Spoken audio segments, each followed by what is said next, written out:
Shubor nakaslem jong unongsan Hima. Ki bribe giver and the bribe takers ki hab hakaju hi ka bean. Kalong ka penal offense under the Indian Penal Code, hakaju kapor kalong ka penal offense under the Prevention of Corruption Act. Ti pinsyam ru lada unu batu ya kanu kamar. La kadika kalin la ni kadika mobile la kadika haba ude pad siki sangala ni shapi ladang kumanga kumapi ni thiet kumita kitiar ki stolen property ni ngat lang hata ka kam tu ngong ipi lara kalong hata ka dur but the stolen property if it is the receiver also is equally guilty di ladang nang tau bayo basim bribe ru ungat baru bai bribe ru ngan te beli kam sedang no kani ka hain ba kini bali ai kini ka Pisa ka tingka karsan 1,000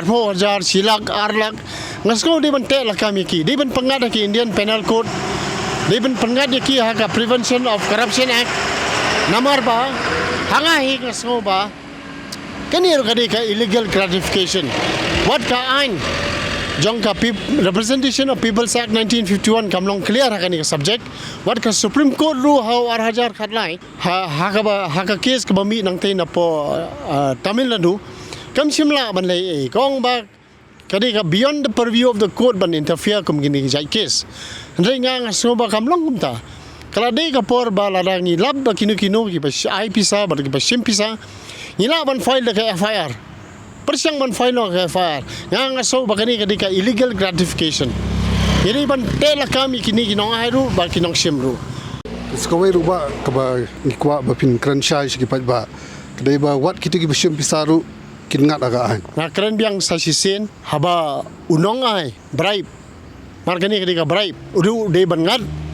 unong Shim bribe ru de bangat the thief who stole an object